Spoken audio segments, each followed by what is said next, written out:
पसीना में झड़ रहा था।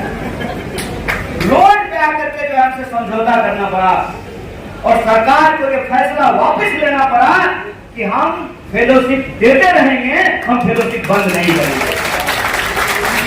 सत्ता का अहंकार होता है। सत्ता के अहंकार के सामने कुछ नौजवान अगर खड़े हो जाएं तो यह बात चूकती है, और जो आपके विरोधी होंगे स्वाभाविक रूप से आपके बारे में गलत बोलेंगे। मैं उन चीजों पे कोई सफाई नहीं दे रहा, उनको बोलने दीजिए। मेरा तो उनसे एक सीधा सवाल है। वो कहते हैं कि इस क्षेत्र में हमने 14,000 करोड़ का काम किया है, ठीक है, यही कहते हैं ना। इसका मतलब प्रधानमंत्री जी 14,000 करोड़ भेजे थे। अगर वो काम आपको दिखाई नहीं देता है तो आप सांसद महोदय से मिले अगर, हालांकि लोग कहते हैं कि वो आते ही नहीं है,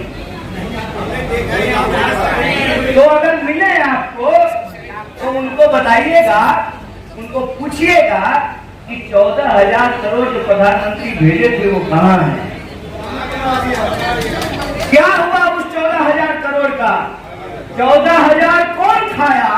इस सवाल का जवाब आप लोगों को जरूर पूछना चाहिए। और रही बात चुनाव की, तो एक बात मैं आपसे कहना चाहता हूं। देखिए, हमने आपको कहा कि यह जीवन का संयोग है कि हम आपके बीच में उम्मीदवार के तौर पर हैं, लेकिन मेरी यह राय है और मेरी आपसे अपील भी है कि मैं उम्मीदवार नहीं हूं, आप सब उम्मीदवार हैं।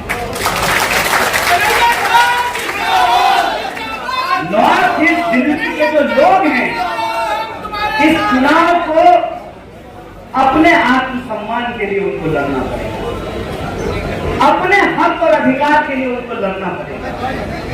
और नॉर्थ ईस्ट के दिल्ली के लोगों को, नई दिल्ली में बैठने वाले लोगों को यह संदेश देना पड़ेगा कि इस देश में जब भी बदलाव आया है तो उसकी शुरुआत यमुना के किनारे से हुई।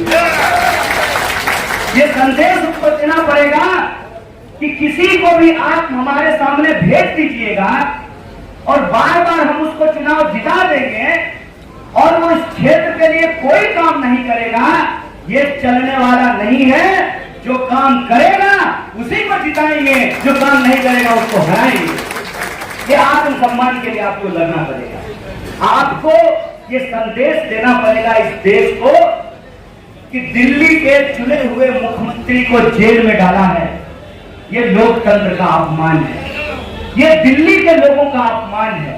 इसीलिए मैं आपसे हाथ जोड़ करके करबद्ध प्रार्थना करता हूं कि आप घर घर जाइए और लोगों को बताइए कि आपके मुख्यमंत्री को इसलिए जेल में डाला है कि महिलाएं जो बस में फ्री चलती हैं उसको बंद कराया जा सके। इसलिए जेल में डाला है कि जो स्कूल है, जो शिक्षा है, जो स्वास्थ्य है, जो रोजगार है, उस सवाल को गायब किया जा सके। इसीलिए मैं आपसे अपील करता हूं कि इस चुनाव को आप अपनी प्रतिष्ठा के लिए, अपने आत्मसम्मान के लिए और अपने हक और अधिकार के लिए लड़िए। ये आग्रह मैं आपसे करता हूं। और आखिरी तो सबसे जरूरी बात, एक बात बताइए, ऑलरेडी इनको 303 सीट है ना, तो बेरोजगारी कम करने के लिए 300 सीट काफी था, महंगाई कम करने के लिए 300 सीट काफी था।